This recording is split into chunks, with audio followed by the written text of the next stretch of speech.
Hola, hola, buenos días, buenas tardes, buenas noches, dependiendo de dónde nos estén viendo en la parte del mundo que estén. Bienvenidos a un programa especial en el cual conmemoramos la liberación de Chile que se produjo el año 11 de septiembre, el día, la fecha, 11 de septiembre de 1973. En esta ocasión, los canales Café Sin Filtro, El Voz Consciente y Avenida Libertaria se unieron para traer a dos grandísimos patriotas. Por un lado tenemos al economista, abogado y periodista don Hermógenes Pérez de Arce, y por otro lado tenemos al abogado y doctor en ciencias históricas, me corregirán si me equivoco, don Gonzalo Rojas Sánchez. ¿Cómo están? Hola, buenas tardes, muchas gracias por acogernos triplemente en su canal y a disposición de ustedes para absolver cualquier consulta o comentario o lo que les hubiere preguntar. Muchas gracias por convidarnos. Me sumo, Hermógenes, una gratitud muy profunda y feliz de estar con quienes hacen periodismo, comunicación veraz y que no se rinden ante los medios poderosos que difunden exactamente, los medios poderosos, no siempre, pero que con mucha frecuencia difunden falsedades o ocultan la verdad. Perfecto.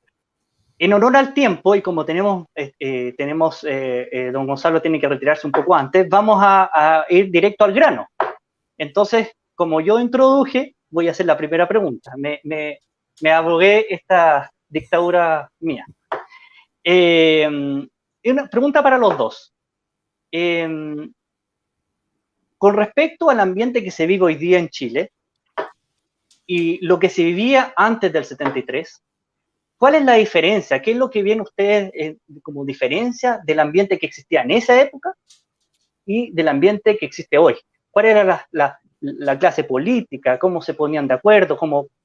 ¿Qué era el tipo de congreso? Si era el congreso tenía mayor nivel, y cómo los ciudadanos se comportaban en esa época con respecto a la de hoy. Doy el pase a cualquiera de los dos, me digan, don Hermógenes o don Gonzalo. Gracias, Gonzalo. Age before beauty, como dicen los ingleses. Antigüedad constituye grado. Claro. Bueno, para contestar eso, yo creo que hay que remitirse a la crónica de los hechos. Bajo la Unidad Popular había un clima de desesperación muy grande el año 73, pero había un rasgo, o no había un rasgo del 73 que sí existe ahora. Encuentro ahora que, salvo las limitaciones que ha impuesto la pandemia, la extrema izquierda ejerce una gran violencia y un espíritu de causar daño y de atacar que no existía en el año 73. El año 73 los temores nacían principalmente de que se estaban organizando grupos armados, de que había guerrilla activa, especialmente en el sur, en la zona del lago Panguipulli, y el comandante Pepe, que entrevistado por Nena Osa, le decía que con menos de 500.000 muertos la revolución no iba a funcionar. Pero eran todas frases altisonantes. El gobierno no actuaba contra la guerrilla, por lo tanto no había enfrentamiento. La violencia callejera era aislada. Yo recuerdo que haber visto un grupo de personas de la tercera edad hablando en compañía con Morandé en voz alta contra el gobierno y llegar unos muchachones de tipo 20 años y partidarios de la Unidad Popular y agredirlos físicamente. Pero eso era todo lo que veía uno, no había estos incendios que hemos visto en las estaciones del metro, esta destrucción que hemos visto a partir de octubre de 2019. Y entonces yo diría que la diferencia fundamental ha estado en eso, en que el daño a la economía nacional y el daño que provoca la revolución es el mismo, porque es provocado por la extrema izquierda, pero en aquella época, hace 48 años, no teníamos la violencia ejercida al grado en que la hemos visto desde 2019 hasta esta fecha. Perfecto. Le doy la palabra a Gonzalo para que él mismo. Gracias. Complementando Hermógenes, yo quisiera fijarme más bien en nuestro propio sector, más que en la izquierda. Y en ese sentido me preocupa mucho más también la situación actual. En 1973 los gremios se habían articulado desde octubre del mes anterior, 11 meses antes, para defender sus propias actividades y para defender el consumo, que es una función básica en la vida. La gente habla del consumo como si fuese una especie de estigma del llamado neoliberalismo, ¿no? Todos necesitamos consumir. Y los gremios se habían articulado, camioneros, comerciantes, colegios profesionales, universitarios, para defender el consumo de los bienes, porque esos bienes iban desapareciendo de la vida pública chilena, los bienes espirituales, los bienes materiales. Hoy día no tenemos nosotros a los gremios articulados frente a la terrible, no amenaza, sino destrucción de que han sido objeto los bienes públicos y los bienes privados. En segundo lugar, los dos partidos que hacían oposición a Allende, el Partido Nacional y el Partido Demócrata Cristiano, tenían una convicción, y así la manifestaron en el acuerdo del 22 de agosto de ese año, que se dio a la publicidad al día siguiente, el 23, acuerdo que Hermógenes conoce en su génesis muy bien. Tenían la convicción, decía, que el gobierno de Allende estaba buscando el poder total, que era un gobierno con un proyecto totalitario. Hoy día, ni la UDI ni Renovación Nacional tienen esa convicción, solo la encuentro yo en el Partido Republicano, respecto de los afanes totalitarios de la izquierda. Cuando vemos hoy día a la izquierda en la convención, cuando lo hemos visto en la calle, dando unas señales clarísimas de tener un proyecto auténticamente totalitario, y yo necesitaría, claro, un tiempito de una clase para poderlo explicar, pero claro, no es frívolo lo que estoy diciendo, tiene fundamentos, ¿no? Y no vemos la reacción en los dos partidos que debieran tener. En tercer lugar, cuando llegó el momento en que se quiso tocar la sustancia del alma nacional, como es la libertad de enseñanza, la libertad de educación, el derecho preferente de los padres a educar a sus hijos con el proyecto de la ENU, la reacción de la Iglesia Católica y de las Fuerzas Armadas en paralelo, aparte de la reacción de la sociedad, fue tajante. Hace ya 2 semanas que sabemos que en la actual comisión antepreparatoria, por así decirlo, de las temáticas, no se quiere incluir el derecho preferente de los padres a educar a sus hijos, y no ha habido reacción visible ni por parte de los pastores ni por parte de las Fuerzas Armadas. Estas últimas están en una situación bastante delicada, como todos sabemos, por razones que no viene al caso aquí comentar. Y en cuarto lugar, la mujer chilena. Y la dejo en cuarto lugar cuando debiera haberla mencionado en primer lugar.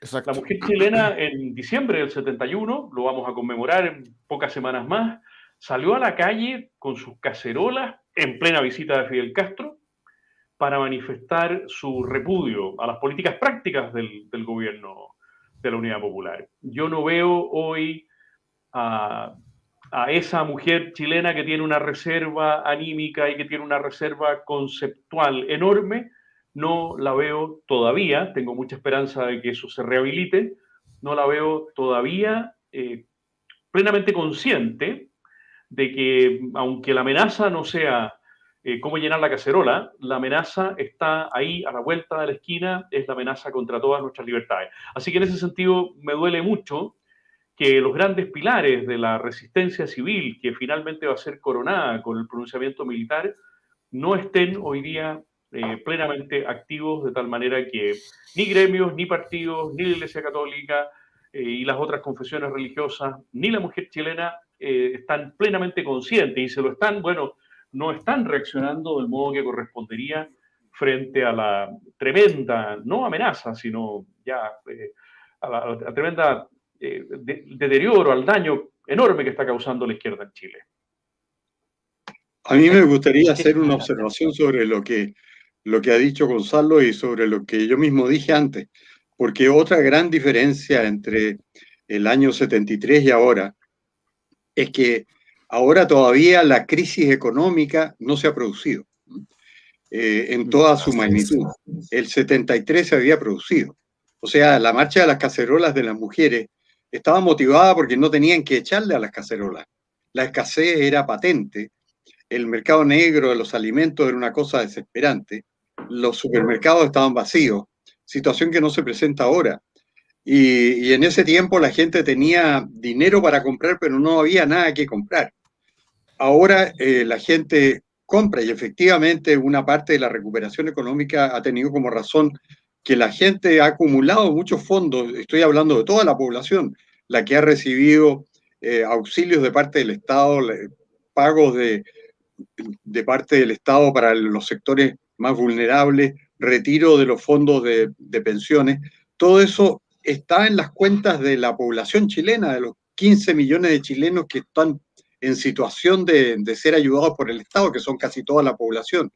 Y hay una cifra que es paradójica, que es que las reservas del Fondo de Estabilización Económico-Social y las reservas de la previsión que había en noviembre de 2019 sumaban 23.000 millones de dólares. Ahora se han agotado y ya están en menos de 10.000 millones de dólares. Pero curiosamente, un economista ha publicado que en las cuentas corrientes de las personas hay esa exacta suma en este momento. O sea, hay un poder adquisitivo muy grande y no hay escasez. Entonces, una gran diferencia con el 73 es que en ese tiempo no había mercadería y la gente tenía angustia por ese aspecto. Y ahora ese aspecto no se presenta, sino que lo que tenemos es una crisis en perspectiva, pero que todavía no se ha hecho presente en la actualidad. Perfecto. Guille, voz consciente, por favor, pregunte su pregunta, por favor. A ver, bueno, mi pregunta estaba más pensada hacia el final del relato histórico, pero viendo cómo comenzó, perfectamente cabe ahora. Y dice relación con la respuesta del país frente al clima de desorden que hay ahora. Ustedes fueron testigos de un ciclo completo de violencia desde la izquierda hacia el país y su solución. Y ahora empezaron a ver otro ciclo nuevamente. En aquella época, el uso de las Fuerzas Armadas fue primordial para salir de aquel hoyo. Lamentablemente, en este ciclo, luego de 30 años de gobierno, se preocuparon mucho de ponerse todas las salvaguardas para evitarse esa, entre comillas, molestia, de que en el caso de que se les pasara la mano, las Fuerzas Armadas no acudieran esta vez al rescate de la patria. Ciertamente, si la cuestión se les va mucho de la mano, las Fuerzas Armadas van a reaccionar, pero creo que esta vez van a tener que pasar muchas cosas antes de que eso pase. ¿Qué ven ustedes en esta ocasión, en comparación a la anterior, de que se activen las Fuerzas Armadas antes de que se activen las fuerzas civiles? Porque yo creo que sostengo que esta vez nos toca a nosotros. Ellos no creo que hagan mucho esta vez porque el Estado se encargó de demostrarles que no van a salir en su defensa. Entonces, esa sería mi consulta. Bueno, si me permite contestar, la gran diferencia que hay es que en 1973 el Estado estaba a la cabeza de las transgresiones a la legalidad y a los derechos fundamentales. Entonces, lo que sucedía es que el Estado vivía bajo un régimen que llamaban ellos mismos, y el jurista principal, que era don Eduardo Novoa Monreal, lo denominaba de los resquicios legales. Y mediante resquicios legales se apoderaban de empresas particulares, recurriendo a un decreto ley de la República Socialista del año 31, que decía que en caso de paralización injustificada, el gobierno podía intervenir una empresa. Y mediante ese resquicio legal, los propios partidarios de la Unidad Popular provocaban en las empresas algún desorden o impedimento de continuar la producción y el gobierno intervenía a la empresa. Y llegaron entonces a estar en manos del Estado las 500 mayores empresas del país, intervenidas, no confiscadas ni expropiadas, sino intervenidas. Y eso era una legalidad que se llamaba entonces legalidad sobrepasada. Y en los campos sucedía lo mismo. Había muchos campos que no habían sido expropiados por la reforma agraria y que se los tomaban los campesinos, y de ahí nacía el proceso para la expropiación por vía de reforma agraria. Pero eran vías de hecho para privar a los particulares de sus propiedades. Y cuando se recurría a los tribunales despachaban órdenes de desocupar las propiedades tomadas o incautadas ilegalmente, pero el gobierno no concedía el uso de la fuerza pública porque es la intendencia respectiva la que tiene que ordenar el desalojo, por ejemplo, en el caso de una toma ilegal. Eso fue lo que se generalizó el 73.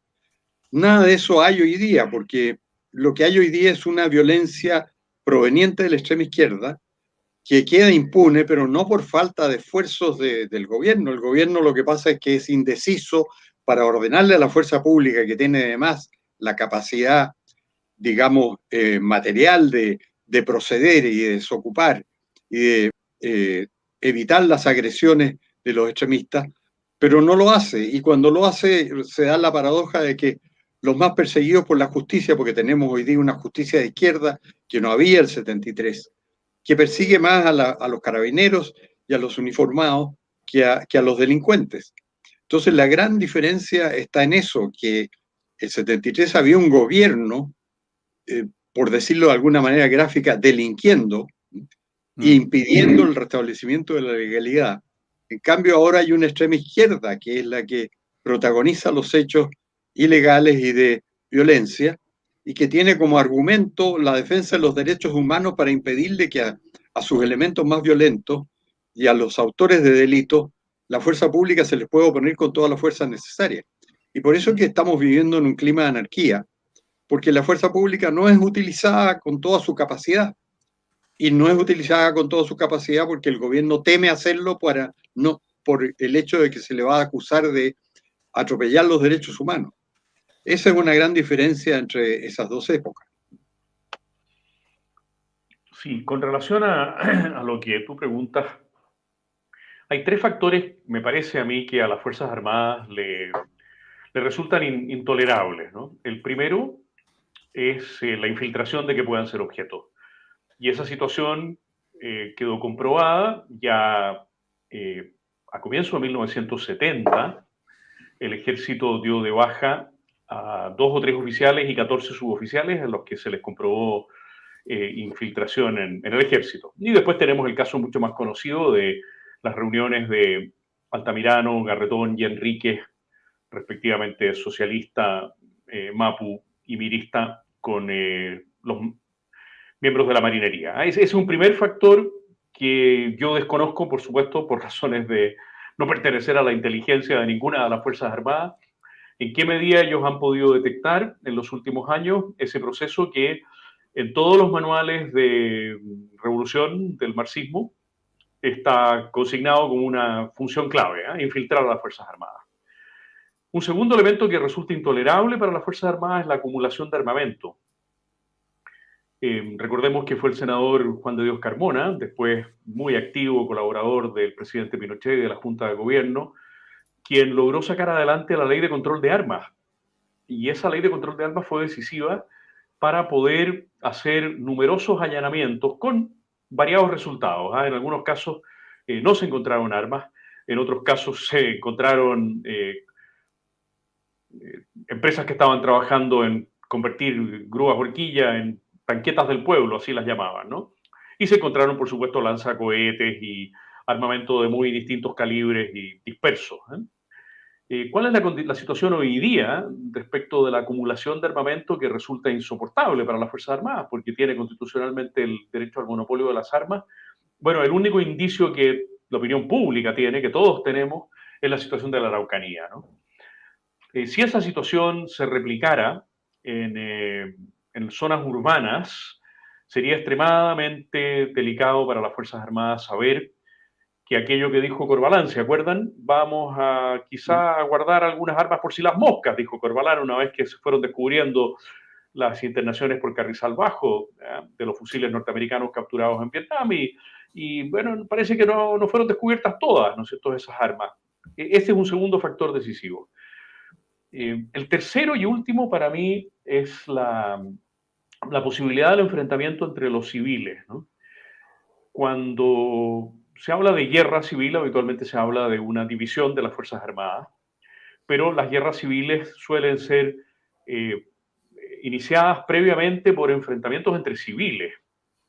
Si las Fuerzas Armadas percibieran, como lo percibieron durante el año 73, los muertos no eran pocos, no eran decenas y cientos, pero no eran pocos los muertos que había en los enfrentamientos tanto en el campo como en las ciudades.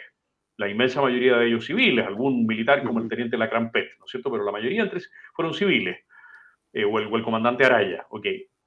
Si las Fuerzas Armadas percibieran, y este es un punto que lo hemos conversado varias veces con Hermógenes en otros programas, que comienza a haber, como ya sospechamos que lo ha habido en la Araucanía y le han bajado el perfil, enfrentamiento entre civiles. Entonces las Fuerzas Armadas, claro, tienen los canales y los conductos para decirle al gobierno del caso, usted tiene que usar la fuerza proporcionada para evitar el comienzo de una guerra civil entre civiles. No necesariamente va a implicar a las Fuerzas Armadas, pero si ya está habiendo un enfrentamiento armado con consecuencias de muerte y heridos entre civiles, como sabemos que hubo varios conatos en los meses de octubre y noviembre de 2019, entonces las Fuerzas Armadas tienen la obligación de hacerle ver al presidente de la República, sea quien sea, que ese tipo de enfrentamientos tienen que ser evitados y, bueno, proceder en consecuencia si ven que los civiles nos comenzamos a descuerar unos con otros.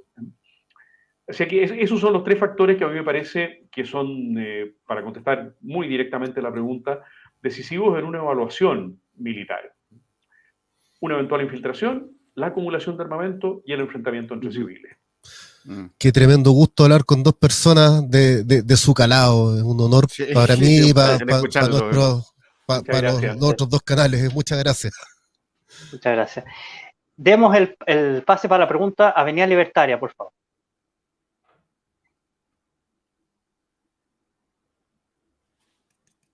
Estás muteado. Estás muteado, Avenida. Típico de Avenida Libertaria, se manda un tremendo discurso, hace un discurso, una arenga tremenda. El speech. Claro, y está muteado. Bueno, estaba diciendo que me siento muy honrado de tener a estos invitados, por supuesto, y bueno, tengo tres preguntas para ir directo al tema, digamos, pero creo que ya se ha respondido en cierta forma algunas. A mí me interesa, por ejemplo, qué rol ha tenido la justicia en la debacle moral de Chile. Y digo la justicia no solamente como la institución, como el Ministerio de Justicia, sino que la concepción de justicia que tiene la sociedad chilena.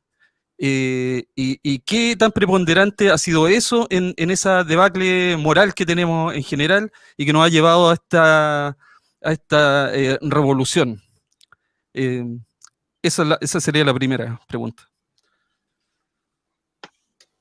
Bueno, si me permite contestar antes, yo opino que el tema de la justicia ha cambiado porque la justicia misma, el Poder Judicial ha cambiado. Hay un gran triunfo aquí ideológico y político de la extrema izquierda que ha logrado consagrar la especie de que los derechos humanos implican que no se le puede responder por la vía armada al extremismo de izquierda, en tanto no use armas de fuego. Y ellos han tenido mucho cuidado de no usar armas de fuego. Es lo que más me llama la atención. Ellos usan otros elementos, usan las bombas Molotov, usan las piedras, usan la violencia física golpeando, agrediendo masivamente a la fuerza pública, pero no usan armas de fuego porque saben que si usaran armas de fuego la fuerza pública podría emplearlas a su vez las que tiene y con eso la superioridad de la fuerza pública sería enorme y se acabarían los desórdenes. Entonces, ellos han logrado que en nombre de los derechos humanos la fuerza pública no pueda usar los medios que tiene para reprimir la ilegalidad, el delito y el desorden. Y ese ha sido el gran triunfo que ha obtenido la izquierda, porque ha dejado en la indefensión al resto de la población y a las Fuerzas Armadas. Y al mismo tiempo se ha registrado un proceso en la justicia, de que la justicia ha caído predominantemente en manos de la extrema izquierda. ¿Y para qué vamos a hablar de los juicios contra uniformados por acciones de ellos justamente a partir de 1973, en que se ha falsificado completamente el sentido de la justicia, no se aplican las leyes? Y tenemos, por eso que nosotros hablamos de presos políticos militares, porque son presos políticos los que han perdido su libertad por razones políticas y no por lo que dicen las leyes, que es el caso de los 200 y tantos uniformados que están presos, que son víctimas de toda clase de discriminaciones, algunas tremendamente odiosas, como por ejemplo haber dictado una disposición para liberar a todos los presos mayores de 75 años, en que salieron, entiendo que como 10.000 personas libres en razón de su edad, y haber marginado de eso a presos mayores de 75 años y de más de 80 y hasta 90 años, por el hecho de haber sido procesados por la justicia política que les aplica o no les aplica las normas legales, sino que aplica un derecho imaginario y unos hechos imaginarios, y una cosa que no resiste ningún análisis jurídico. Entonces, tenemos un sistema judicial que no respeta la legalidad. Aquí hay un verdadero escándalo, yo considero que es el mayor escándalo nacional, el hecho de que el Poder Judicial condene sin respetar las leyes, ni de procedimiento, ni del fondo, las leyes penales, a los exuniformados que tuvieron la tarea de enfrentar el terrorismo a partir de 1973. Y además se les desconozcan en una discriminación completamente inconstitucional todos sus derechos que podríamos llamar carcelarios, derechos a visita, a salida semanal o a salidas dominicales. Nada de eso se les respeta. El derecho a la libertad condicional cumplido cierto plazo. Se les ha discriminado, se les ha aumentado el plazo a ellos exclusivamente en nombre de que son autores de delitos de lesa humanidad que no existían en Chile hasta 2009. O sea, se han atropellado todas las bases, todas y cada una de las bases del derecho penal fundamental para perseguir a los uniformados que combatieron el terrorismo. Entonces, estamos en una situación en que hay un poder del Estado que está definitivamente de parte de quienes desean interrumpir el proceso legal, interrumpir la vida democrática chilena y conseguir por la vía de los hechos lo que ellos se propongan, que en definitiva alcanzar el poder. Pero ellos mismos lo han dicho, por eso que un senador de izquierda como el senador Quintana ha dicho que estamos viviendo en un sistema de facto en Chile, o sea, no es un gobierno de derecho, sino que es un gobierno de hecho, y ellos mismos declararon el 12 de octubre de 2019 que se había corrido el cerco de la política chilena. Así que lo que está teniendo lugar en Chile es de hecho, una revolución que por la vía de la violencia ha conseguido los propósitos políticos de quienes la encabezan, que es la extrema izquierda en Chile.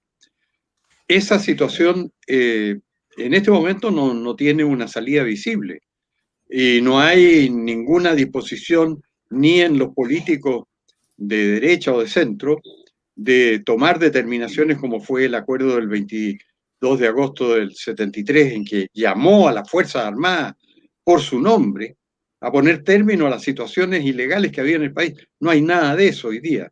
Y en las Fuerzas Armadas no hay la menor inclinación por participar y ni siquiera por opinar de todo lo que está sucediendo. Se han marginado de toda la situación. Incluso en referencia al 11 de septiembre del 73, el comandante y jefe del ejército le declaró al diario El Mercurio que es una fecha que divide a los chilenos, o sea, nada que celebrar. Cosa que hace años atrás, cuando estaba vivo el historiador Gonzalo Vial, Y cuando el general Cheire dijo una cosa similar en 2004, Gonzalo Vial salió al paso, y siendo que Gonzalo Vial era crítico del gobierno militar, salió al paso diciendo cómo nada que celebrar. Aquí en Chile se ha evitado una guerra civil que ustedes mismos, el general Prats hablaba de 500.000 muertos, se ha evitado que Chile se transforme en una segunda Cuba y en un régimen sempiternamente antidemocrático, como sería una dictadura comunista, y ustedes dicen que no hay nada que celebrar. Y Gonzalo Vidal escribía, nosotros los civiles, yo estaba a punto de que debíamos dar las gracias, pero los civiles no agradecemos nada, confesaba él. Y esa es la verdad, que los civiles no agradecen nada, todo lo contrario. Sí. Así que yo creo que la gravedad del momento es esa, esta especie de abstinencia para hacer valer la legalidad en Chile. Estamos en un estado de facto, dictado por la violencia, y las actitudes de las autoridades están determinadas básicamente por el miedo a la violencia, y que es un estado cuya salida es impredecible en este momento. Totalmente de acuerdo. Estimado Gonzalo. Sí, con relación a lo que dice Hermógenes como complemento y preguntándonos qué concepción de justicia hay en la sociedad chilena, o más bien en los sectores más jóvenes de la sociedad chilena. Quizás esto lo podríamos caracterizar con la triple B corta. La triple B corta. Víctima, venganza, victoria. La izquierda ha logrado asimilar a la noción de justicia la idea de las víctimas. O sea, todo el que no está de acuerdo con el gobierno restaurador y verdaderamente creador del presidente Pinochet es una víctima de ese gobierno. Inmediatamente estamos en la polarización. No hay dos opciones. Los que apoyamos ese gobierno somos victimarios, que es un concepto muy vinculado a la justicia, y quienes no lo apoyan y lo rechazan y lo llaman dictadura son víctimas, por definición. No es que haya dos opciones legítimas, sino que hay victimarios y víctimas. Primer concepto relacionado con la justicia. El segundo es el de venganza. Cuando una persona es víctima, efectivamente víctima, si tiene un concepto correcto de la justicia, acude a buscar una reparación por los canales que corresponden, institucionales, y con los límites que corresponden. Pero la venganza no. La venganza se salta todos los canales institucionales y tiene una dimensión ilimitada. El vengador no se detiene hasta que no aniquila a su adversario. Entonces, esta es la segunda deformación del concepto de justicia que ha instalado la izquierda. Y la tercera es que cuando uno está en relaciones verdaderamente justas, no hay ni ganadores ni perdedores en las relaciones justas. Las relaciones justas le entregan la victoria a ambas partes porque se ha producido el ajuste, justicia, el ajuste de ambas partes. Y por lo tanto, no hay una que sea ganadora y la otra perdedora. Pero el concepto de víctimas que quieren venganza y por lo tanto que van detrás de una victoria, triunfa por sobre este sentido del ajuste, del llegar al acuerdo. Por eso se hacen imposibles los acuerdos, ¿no? Y entonces la izquierda solo quiere una victoria basada en la venganza, porque ha logrado establecer el concepto de que todos los que no son partidarios del gobierno militar son por definición víctimas. Lo decía el artículo al que se refería Hermógenes hoy de Vidal en el Mercurio, ¿no? 3.000 ejecutados, dice él, ¿eh? 3.000 ejecutados. Sí. 30.000 torturados, 160.000 exonerados, o sea, víctimas, ¿no? Sí. Todos son víctimas. Yo en una oportunidad me atreví a preguntar en un foro con Carlos Huneus sobre la presidencia Pinochet y con relación a el tema de los derechos humanos, porque se exige saber toda la verdad. Entonces yo me atreví a decirlo, lo he dicho en distintas oportunidades, que a mí me encantaría saber toda la verdad y por lo tanto me encantaría saber qué hacía cada una de las personas que fue detenida y después quizá maltratada, y en algunos casos efectivamente maltratada, qué hacía esa persona los 15 días previos a su detención, si queremos saber toda la verdad, para saber si efectivamente fue una víctima o era un victimario que fue detenido y después maltratado. Bueno, imagínense, había una dirigente, estamos hablando de, esto ha sido hace unos 20 años atrás en en la Casa Central de la Católica. Había una dirigente de la autodenominada Asociación de Familiares de Detenidos Desaparecidos que se puso de pie y se puso a gritar, a insultarme, por la sola idea de que yo preguntara o quisiera como historiador conocer toda la verdad, es decir, los 15 días previos a la detención. Bueno, ¿por qué? Porque está instalada la noción de víctima, claro, que tiene derecho a la venganza y que ese es el modo de obtener la victoria. Claro. Además hay incentivos perversos de clase material, ¿no? Tenemos un montón de gente que es compensada, ¿no?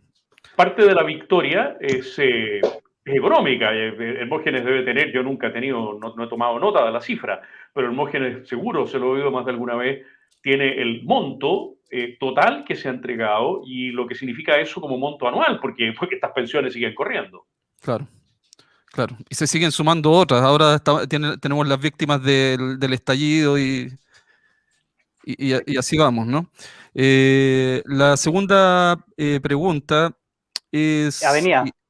Sí. Avenida, perdona por interrumpir. Demos el paso al gamer y después terminas tus preguntas para que cada uno tenga la posibilidad de hacer sus preguntas antes que sigamos con la tuya. Todo el tiempo no tengo ningún reparo. Dele, hermano. ¿Y ustedes tendrían el inconveniente de que esta vez yo conteste primero para poder cumplir con mi otro compromiso? No se preocupe. No se preocupe, sí. ¿No hay inconveniente, Hermógenes? Ninguno, adelante. Ya, perfecto. No, Gamer, mi pregunta es, como sea bien cortita, entendiendo de que nosotros ya estamos en una era bien digital, que un escenario que plantea muy distinto a lo que pasó hace 50 años atrás. Y también la izquierda se ha aprovechado de eso, porque no habían registros, los registros lo ocultaban, era todo escrito a mano. Incluso hoy en día los chinitos, los talibanes, se andan resguardando, no andan sacando los fusiles ni pegando balazos en la nuca. ¿Cómo ven ustedes ahora el escenario para poder salir de todo lo que le está pasando a Chile? Sabiendo que estamos en una era digital, de que todo está ya grabado, cualquier persona puede ser, entre comillas, un periodista. ¿Cómo ven ustedes cómo podríamos salir de todo esto que está pasando con esa bolsa de gato llamada Convención Constituyente? Bueno, hay bastantes cosas en tu pregunta, ¿no? Lo primero es volver a tener un gobierno que ejerza el poder. Yo creo eso se lo voy a dejar a Hermógenes porque él tiene muy clarito este punto y yo he ido tomando conciencia a partir de las cosas que él ha dicho sobre este tema, de lo importante que es ejercer el poder ejecutivo. Lo segundo, vamos a tener que dar la pelea en el plano digital. La estamos dando, ustedes la dan, felicitaciones enormes por cómo lo hacen. Otros vamos mejorando nuestras páginas web, vamos levantando nuestros pequeños canales de YouTube. Yo tengo mi canalcito ahí una vez a la semana que se llama ¿Dónde estamos parados? Vamos intentando una cosa por aquí, otra por allá, pero eso tiene mucho que ver también con que seamos capaces de formar a muchos jóvenes, que son los que, sub 35, los que mejor manejan estos instrumentos. Y lo tercero, ¿cómo enfrentar el tema de la Convención Constitucional? Yo creo que la Convención está llevando la Convención, en fin, las mayorías en las comisiones y quizá la mayoría en el Pleno. Esperemos que esa mayoría en el Pleno no se concrete, pero parece que sí se va a concretar. Está llevando su actuación a un punto de no retorno. Lo dijo el mismo vicepresidente Wasa, que forma parte de este propósito, ¿no es cierto? Claro. Ante la interrupción de que fue objeto el otro día por parte de Barraza, ¿no? Este tipo de actitudes son las que pueden hacer imposible el funcionamiento constitucional. Una cosa así dijo, más o menos, Barraza, no son las palabras textuales, ¿no?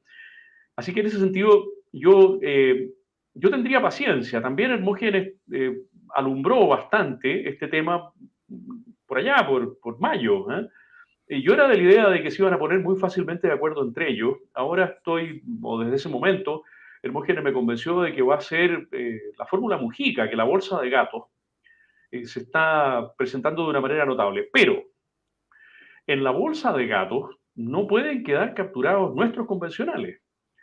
Nuestros convencionales tienen que tener en un momento determinado la capacidad de ejercer en la pequeña escala de la convención lo que el país ejerció el 11 de septiembre del 73. Nuestros convencionales tienen que tener la capacidad en un momento determinado de ejercer el derecho de rebelión. Porque las condiciones jurídicas en que la convención debe funcionar están siendo sistemáticas y gravemente vulneradas. Entonces tú no debes conectar con tu presencia, con tu voto minoritario, con tu tiempo dedicado a intervenciones que muchas veces son interrumpidas. La convencional Juve fue interrumpida el otro día, mire, cambia el lenguaje. Sí, exactamente. No. Llega un momento en el cual los 37, los 38 y quizá unos 2, 3, 4, 5 más que tengan un mínimo de sensatez van a tener que plantearse, tal como van las cosas, van a tener que plantearse ejerciendo al interior de ese cuerpo, porque no veo que otros poderes del Estado tengan voluntad de hacerlo, de alguna manera el derecho de rebelión. Es decir, de alguna manera van a tener que separar aguas de la bolsa de gato, porque nadie quiere estar, de los nuestros, en esa bolsa y nadie es un gato. Son todos seres humanos razonables. Por lo tanto, yo espero que en un momento determinado, si el rumbo de la convención sigue siendo nuestra gente, encabezados por Rodrigo Álvarez, la Marcela Cubillo, la Tere Marinovich, la Connie Juve, que son las personas que me parece que han ido mostrando una mayor solvencia en todas las materias, digan no más. Nosotros no estamos disponibles para una situación de esta naturaleza. Eso hay que evaluarlo políticamente y hay que fundamentarlo jurídicamente. Yo les doy un abrazo muy grande a todos los canales unidos, un abrazo muy grande, Hermógenes, les pido disculpas, pero antes de comprometerme con ustedes a las 6, tenía otro compromiso que no es digital, sino que es personal, a las 7 y está a un cuarto de hora de aquí, así que tengo que cambiarme zapatos por la lluvia y partir caminando hacia ese lugar. Para un todos, grande, un abrazo muy grande. Don González, como se llama, el orgullo está de este lado, créanos. Muchísimas gracias a ustedes, sigan en esto y sáquenle el jugo a Hermógenes, que tiene mucho más que dar todavía, con toda su sabiduría y con toda su fortaleza. Un abrazo grande para todos. Igual para ti, Gonzalo, muchas gracias. Gracias, Gonzalo, por la... Felicidades, que te vaya muy bien. Llegue Paraguay. Qué grande Gonzalo. Sí. ¿Puedo intervenir, no? Sí, terminando, contestando la pregunta. Dígame, don Hermógenes, terminando la pregunta de Gamer, no sé si usted quiere responder a ella antes que pase a Avenida. Perdón. Bueno, yo entiendo que Gonzalo ya respondió gran parte de lo que se había preguntado, pero haciendo una perspectiva de lo que va a suceder en Chile, yo tengo un diagnóstico pesimista, en el sentido de que encontré tan categórico el triunfo de la izquierda en el plebiscito constitucional. Yo tenía grandes esperanzas de que el rechazo hubiera triunfado. Solo triunfó en 3 comunas, en 4 en realidad, sí, incluyendo Colchane, que yo creo que son en este momento un país aparte.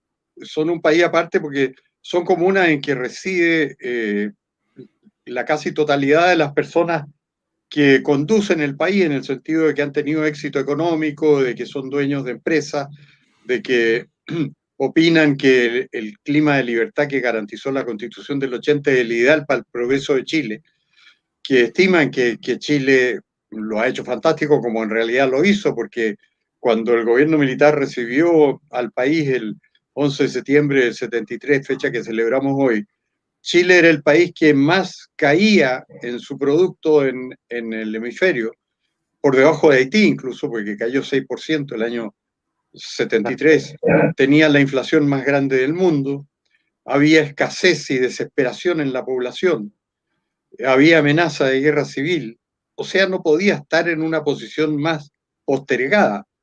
Y en cambio, lo que devolvió el gobierno militar al final del 89, comienzo del 90, era el país que más crecía en América Latina, 10%, 9,9%, precisaron las cifras porque era 10 y tanto por ciento, ahora dicen que es 9,9%, pero de todas maneras el que más crecía en América Latina. Estaba en paz, el gobierno había derrotado al terrorismo, a un alto costo porque era un terrorismo de la mayor significación que ha habido en América Latina.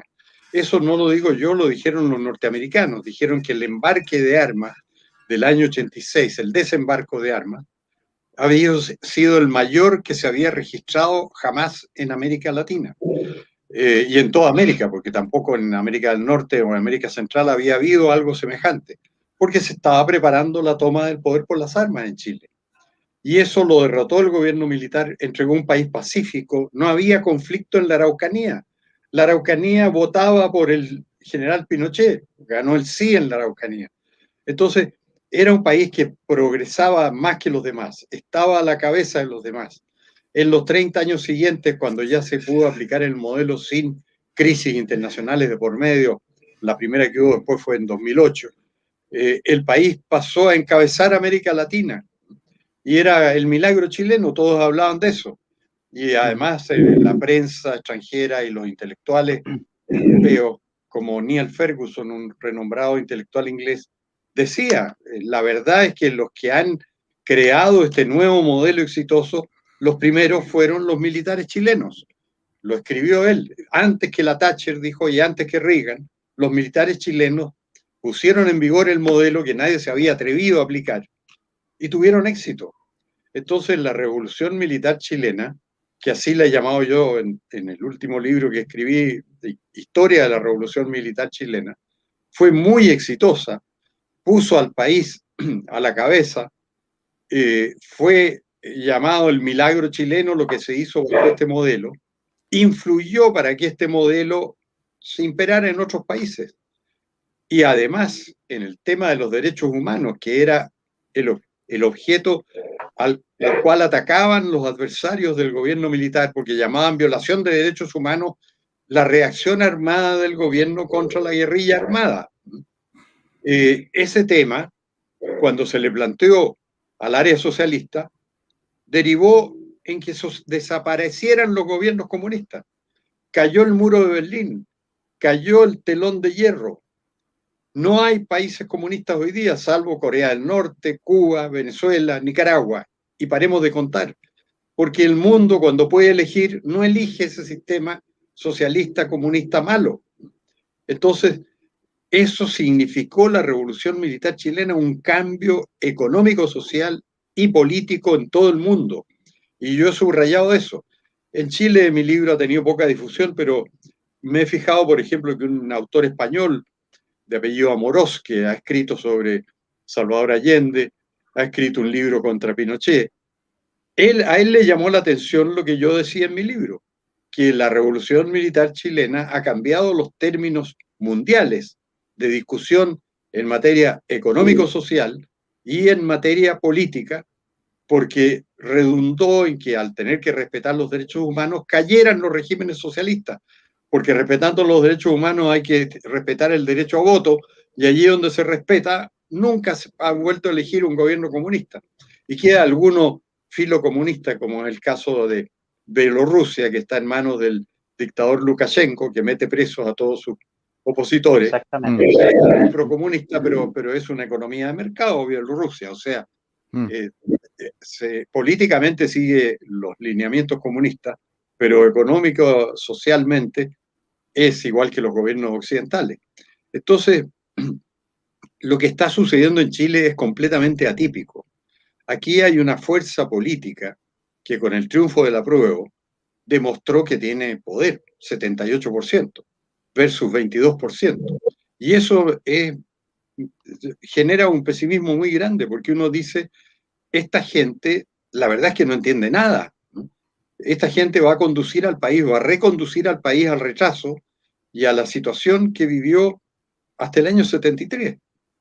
Y si esa mayoría se sigue imponiendo, va a ganar la elección presidencial, va a ganar la elección parlamentaria y va a imponer un régimen de corte socialista que va a traducirse en lo que pasa, algunos dicen en Argentina, lo que pasa en Venezuela, con descontento de la población, con aumento de la pobreza, con aumento de la inflación. Y entonces, ¿qué es lo que nos espera con esa mayoría tan grande? Y sobre todo dentro de ese concepto yo incluyo el decaimiento de la élite chilena, de la gente, de los dirigentes, de la derecha, de los grandes empresarios, que se han plegado al carro de la izquierda inexplicablemente. Yo recuerdo cuando me sacaron de un programa de Canal 13 por opinar que el gobierno militar no atropellaba sistemáticamente los derechos humanos y que este gobierno debía aplicar la mano dura de la fuerza pública para impedir la destrucción que estaba teniendo lugar. Bueno, me expulsaron del programa y el dueño del canal, que es don Andrónico Luksic Creit, emitió un Twitter que se publicó en todos los diarios diciendo: pido perdón a la audiencia por haber convidado a Hermógenes Pérez de Arce. Fue un error convidarlo. O sea, la derecha chilena ya está en la postura de la izquierda para el efecto de que ni siquiera puede decirse toda la verdad histórica en Chile. Totalmente. Así que si mezclamos este decaimiento de la dirigencia, este decaimiento y entreguismo de la derecha, de gran parte de la derecha, por suerte tenemos un candidato que no es entreguista, que es José Antonio Kast, pero todos los demás son del apruebo. Sí. Y el apruebo va a triunfar. Yo creo que lo que viene en Chile es lo que tuvimos, los 1000 días. O sea, vamos a tener que pasar por los 1000 días de desastre económico-social para que la gente se vuelva a convencer, porque lo que pasó en 73 es que la gente se dio vuelta, porque Allende, el año 71, había ganado la elección municipal, la Unidad Popular. Había aumentado su caudal de votos, ya tenía 50%. Después lo fue perdiendo cuando fueron manifestando las consecuencias de su política económica. Pero para eso se necesitaron los 1000 días de Allende. Y yo creo que aquí vamos por el mismo camino, porque parece que una generación no aprende de la historia de la anterior generación. No saben ahora lo que pasó en la Unidad Popular. Hoy día vemos en las calles manifestaciones por el gran gobierno de Allende y le rinden tributo y tiene un monumento en la plaza, al lado de la Moneda, en la Plaza de la Constitución. Y dicen un gran gobierno lleno de logros, cuando dejó el país en un estado desastroso, en que él mismo decía, poco antes de caer, decía, queda harina para pocos días más. Queda harina para menos días de gobierno. Y entonces nosotros tenemos que volver a pasar por eso. ¿Por qué? Porque no se ha escrito la historia con verdad y porque una generación no aprende de la otra. Así que ese es el diagnóstico pesimista que yo tengo en este momento, viendo lo que está sucediendo en el país. Muchas gracias, don Hermógenes. Doy la palabra a Benía con sus últimas 2 preguntas y después vamos a mostrar un pequeño video de un candidato. A ver. Vale, yo creo que va hilado con lo que estaba mencionando don Hermógenes, ¿eh? Porque yo en algún momento de lo que pienso digo, habrá alguna esperanza. Entonces pienso, ¿será posible reivindicar la obra del gobierno militar en este país en algún momento? Y digo, ¿será posible también que la derecha deconstruccionista tipo Evópoli se dé vuelta y vea la realidad? Esa es una pregunta, esa es una idea. Y lo otro es, ¿existe el pinochetismo en Chile? ¿Y cómo lo definiría don Hermógenes? Bueno, claro que existe, y yo sostengo que es mucho más de lo que se cree. Por una experiencia que comprobé cuando fui a votar en 2017, en la elección presidencial. Yo no voté por Piñera, porque por principio no voto por él, pero sí votaba por parlamentarios y por consejeros regionales. Y cuando me pasaron una cédula enorme con nombre de consejeros regionales en mi departamento, circunscripción, empecé a mirar nombres que no conocía y de repente vi un nombre que decía Cristian Lavé. Obvio, voto por Cristian Lavé, porque yo soy pinochetista, partidario del gobierno militar y me parece que lo más representativo es Cristian Lavé. Y marqué ese voto. Y la sorpresa que me llevé fue que cuando hicieron el escrutinio, Cristian Lavé sacó 74.000 votos, que eran más de los que habían sacado todos los candidatos a diputados. Cualquier candidato a diputado, ninguno había sacado 74.000, salvo uno que fue Giorgio Jackson, que fue en un cupo protegido, o sea que le dieron envuelto en una manta la diputación y dándole los votos a los demás partidos para apoyarlo, porque eso es lo que llamaban cupo protegido en la izquierda. Y salvo en senadores, nadie sacó más votos que Cristian Lavé con su solo nombre, y era un muchacho, hijo del coronel Lavé, que no había hecho campaña, que no tenía recursos para hacer propaganda, que nadie sabía siquiera que estaba en la lista, pero la reacción de todos los votantes de ese departamento fue tan decidora que yo dije, aquí hay un capital político indudable. Cuando el nombre de Cristian Lavé, lo más representativo que hay del gobierno militar, saca 74.000 votos, más que los candidatos a diputados, más que los candidatos a senadores, es porque hay algo. Entonces, yo creo que eso existe, pero no ha sido aprovechado porque los partidos políticos no se atreven a pronunciarse por el apoyo al gobierno militar, al recuerdo del general Pinochet, por la defensa de lo que hizo el gobierno militar, que ninguno la asume. Todo lo contrario, Renovación Nacional y la UDI sacaron de sus declaraciones de principio, por miedo a lo que les decían los comunistas, sacaron el reconocimiento que tenían al gobierno militar. Y que lo había escrito de puño y letra Jaime Guzmán en su tiempo. Y sin embargo la UDI lo suprimió para que no le dijeran los comunistas ninguna cosa. Entonces veo que hay un entreguismo tan grande que eso me hace ser pesimista, porque no tienen la decisión de jugarse y decir sí, defendemos la obra del gobierno militar, creemos que eso es lo que debe hacerse en Chile, restablecer en Chile una verdadera democracia estable y sólida y protegida, restablecer un sistema económico libre que garantice la propiedad y el derecho que tienen los chilenos a mejorar su condición ejerciendo su libertad. Porque, entre paréntesis, en la OSD se hizo un estudio en que el país en que era más fácil que una persona de los niveles de más bajos ingresos llegara a los de más altos ingresos era Chile. Y eso era el movilidad modelo. social. Sí, movilidad social, exactamente. Bueno, y resulta que ese es el modelo que repudian ahora, parece que casi una mayoría. Sí. Entonces, sí. Esa posibilidad existe. Sobre la pregunta de que si existe el pinochetismo, yo creo que sí existe, y en los niveles populares particularmente, porque la población tenía más tranquilidad y más seguridad entonces que ahora, eso no cabe duda. En las poblaciones, la gente en ese tiempo podía salir en las tardes y en las noches, ahora no se puede, porque reina la delincuencia, y eso la gente lo añora, y la gente que tiene edad suficiente es partidaria del gobierno militar hoy día. Muchas gracias, don Hermógenes. Creo que hay una última pregunta del bot consciente, pasamos al video y en honor al tiempo liberamos a don Hermógenes, que está previsto para 1 hora. ¿Estás muteado, bot? Estoy muteado. ¿Quién me muteó? Yo te muteé por el ruido de fondo. Sí, y tenía el micrófono apagado, ya. A ver. Es muy raro ver cómo esta gente ha tenido el descaro de formar la historia de lo que ocurrió el 19 de octubre, siendo que lo tenemos a la vuelta de la esquina y con las condiciones tecnológicas que tenemos, que cada uno anda con una cámara en el bolsillo, y tuvieron la patudez de trastocar la historia a piacere, por decirlo así. ¿Cómo lo habrán hecho con lo que hicieron, con lo que pasó en el 73?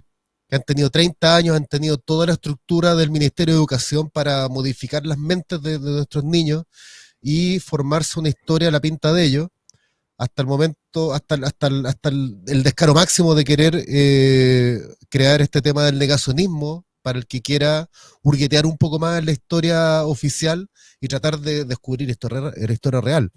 Y don Hermógenes es de los pocos personajes de nuestro país que ha hecho una lucha férrea por mantener viva la historia real.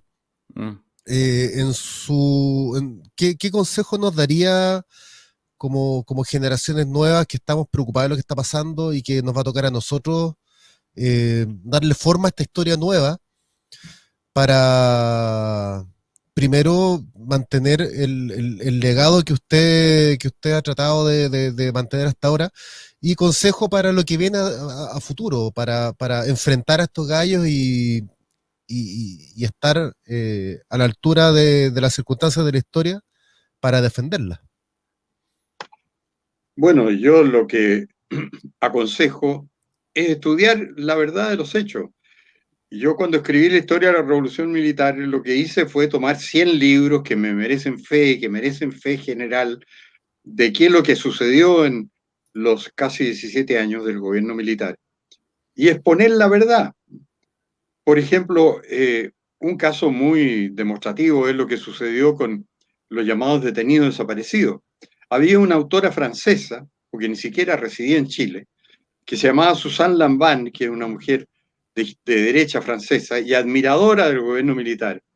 Y cuando oyó un día que la señora del presidente Carter, Rosalind Carter, decía que en Chile había 15.000 desaparecidos, tomó el tema por su cuenta y se vino a Chile y averiguó cuántos desaparecidos había. Y comprobó que el número que le dieron en la Vicaría de la Solidaridad, en esa parte donde ayudaban a la guerrilla que se quejaba de que le hacían desaparecer a sus guerrilleros, el número que llegó Susan Laván fue 600. Y los libros que editaba la Vicaría, que yo los tengo en el escritorio en que estoy en este momento, decían 470. Y sin embargo se publicaba en el extranjero 15.000. Bueno, es muy distinto una cifra de la otra, y sobre todo porque posteriormente el general Contreras, una vez que ya lo hubieron detenido, se dedicó a investigar todo este tema y precisó el paradero de las 600 personas que efectivamente estaban desaparecidas al final del gobierno militar. Si eran 600, no eran más. Después han hecho crecer la cifra, a todos los llaman desaparecidos, pero son 600. Y el general Contreras explicó qué le había pasado a cada uno. Y dijo, si van a examinar los restos que hay en el patio 29 del cementerio general, ahí van a encontrar unos centenares. Y demostró que había otros que tenían salida del país oficial, una veintena, otros que no tenían existencia legal y que están en todos los muros del Museo de la Memoria y todo eso, y no existen legalmente en Chile. Y así fue precisando caso a caso, y con una franqueza brutal dijo, hubo restos que se arrojaron al mar por orden de las Fuerzas Armadas, cuando en el caso de los fusilamientos de la zona norte, por ejemplo, que fueron obra de una persona y obrando sin conocimiento de sus superiores y menos conocimiento de la Junta, que provocó la muerte como de 56 personas. Esos restos se enterraron en el desierto y después se desenterraron y se lanzaron al mar. Contando todo eso, en Chile se puede decir que no hay nadie oficialmente cuyo destino no se conozca en este momento. Es cuestión de examinar los datos, pero eso no lo hace nadie. Aquí en Chile se forman comisiones investigadoras de la Cámara por cualquier cosa y agotan el tema en realidad porque llaman a los expertos, llaman a los que saben, se juntan todos los documentos, funcionan por meses de meses y se sabe todo al final. Se publican las actas donde todos dicen todo, pero aquí no han querido nunca formar una para este tema. ¿Por qué? Porque saben que el tema les sirve mucho más así, sobre la base de cifras al vuelo, de miles de desaparecidos, que examinando la realidad porque no hay ninguno. Entonces, el consejo mío es investigar, hacer que se conozca la verdad, porque la verdad es muy favorable al gobierno militar, porque cuando investiguen la verdad se van a encontrar, por ejemplo, con que el año 74 vino para acá la Brookings Institution, que es norteamericana, a investigar el tema de los atropellos a los derechos humanos que voceaba la Unión Soviética, el KGB soviético. Y la Brookings Institution dijo, los militares chilenos están haciendo lo posible porque no haya abusos. Dictaminaron así. Después, en la década siguiente, vino la Heritage Foundation, que mandó una delegación. Y la Heritage Foundation comprobó, esto está en los libros de James Wayland sobre el gobierno militar chileno, que es un investigador norteamericano, historiador, comprobó Heritage que la Cruz Roja en Chile y su director, el doctor Jean-François Bonnard, podía visitar a cualquier persona privada de libertad en Chile sin pedirle permiso a nadie, sin avisarle ni a la Junta, ni al gobierno, ni a nadie, porque se le había extendido el permiso. Así que el doctor Jean-François Bonnard podía ir a ver a cualquier persona de que le dijeran que estaba indebidamente presa.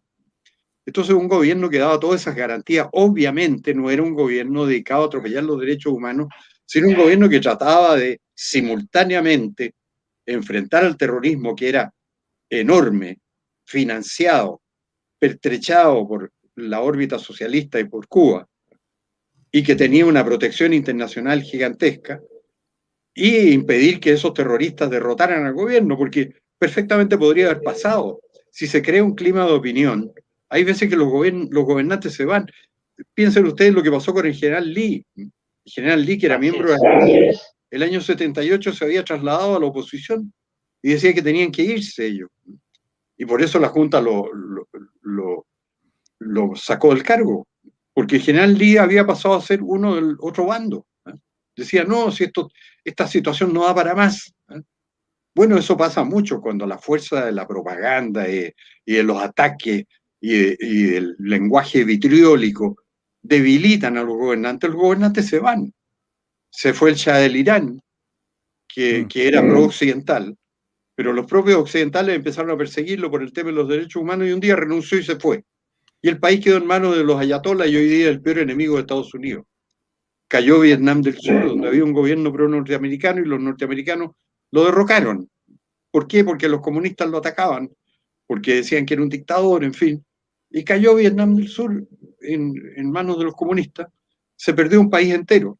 En Chile podría haber pasado eso, pero por suerte tuvimos un grupo de gente que tenía personalidad, que era capaz de mantenerse en el poder y de pacificar al país y derrotar al terrorismo, y lo derrotaron, y de establecer el modelo que ellos creían que era el de las libertades, y de establecer la democracia, porque la democracia aquí la estableció el gobierno militar, que eso es lo que tenemos hasta hoy en la Constitución del 80 que dictó el gobierno militar. Entonces, lo importante es eso, argumentar con la verdad histórica, pero aquí nos vencen las consignas, y tenemos mucha gente de derecha que compra las consignas.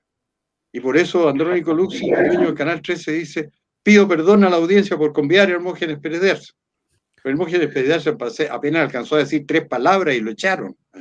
Y él pidió perdón. Bueno, es que ese derrotismo es incompatible con mantener el poder. Así es.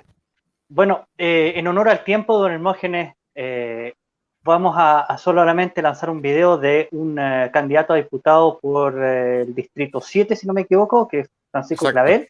Nuestro amigo. Y como vamos a terminar con ese video, solo agradecer a Avenida Libertaria Gamer, a don Gonzalo Rojas y a don Hermógenes. Muchísimas gracias. Es un honor tenerlo a usted aquí. Ojalá puedan venir otra vez para que sigamos expandiendo esta verdad histórica. Yo recomiendo 2 libros que a mí me encantaron, don Hermógenes: Terapia de los cerebros lavados, a mí me encantó mucho, y La verdad sobre el juicio a Pinochet. Los recomiendo, así que léanselo, porque está muy bien documentado, muy bien detallado, y bueno, el Terapia de cerebros lavados me hizo reír mucho, así que a mí me encantó. Así que, don Hermógenes, Fede, quiero despedirme directamente, don Hermógenes, porque quiero decirle que soy un agradecido de toda su obra, de todo el trabajo que ha hecho durante todos estos años. Y se lo dice un convencido y un agradecido también de la obra del gobierno militar. Tengo 43 años y he vivido en un país decente, he vivido en un país seguro, y eso se lo voy a agradecer eternamente a todos quienes trabajaron en ese gobierno. Así que eso, y le agradezco mucho también que haya estado aquí con nosotros. Bueno, muchas gracias por sus amables palabras y por acogerme en su programa, y les deseo la mejor de las suertes, y nos despedimos hasta otra oportunidad, y yo siempre con la mejor voluntad. Don Hermógenes, yo solamente le quiero recordar de que cada 2 días yo me nutro de su video cuando deja chiquitito al exministro Solís. Que bueno para mover las manitos, era bueno para mover las manitos. Como que me inspira. Reconoció en cámara que no aplicaba las leyes, eso es muy importante. Claro, güey. No, la ficción jurídica. Grande, don Hermógenes. Un placer. Guille, cierre rápido. Agradecerle por la gentileza, la amabilidad de haber querido acompañarnos el día de hoy en esta locura que se nos ocurrió de querer poner un poco de luz en esta sombra que nos quieren imponer. Y gracias, nada más que gracias. Muchas gracias. Gracias, vamos a cerrar con el video. Y nos vemos hasta alguna próxima oportunidad. Muchísimas gracias a todos, muchísimas gracias a don Hermógenes, y hasta la próxima. Feliz Día de la Independencia. Feliz 12 de septiembre, no sé cómo decirle. Feliz Día de la Liberación Nacional. De la Independencia, de la Liberación Nacional, exactamente.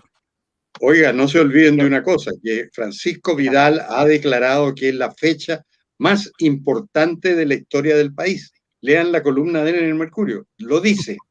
Dice, nunca se había producido tal importancia y número de transformaciones desde el punto de vista político, institucional y desde el punto de vista económico, social en la historia del país. ¿Qué mejor reconocimiento internacional? Y la voy a enmarcar. Pancho Vidal, debe ser verdad. Así es. Bueno, muchas gracias a todos. y les voy a mutear para poner el video y vamos cerrando con él. Muchas gracias, que estén muy bien y que Dios los bendiga a todos. Hasta luego. ¡Viva Chile! Viva Chile, Viva mierda. Chile.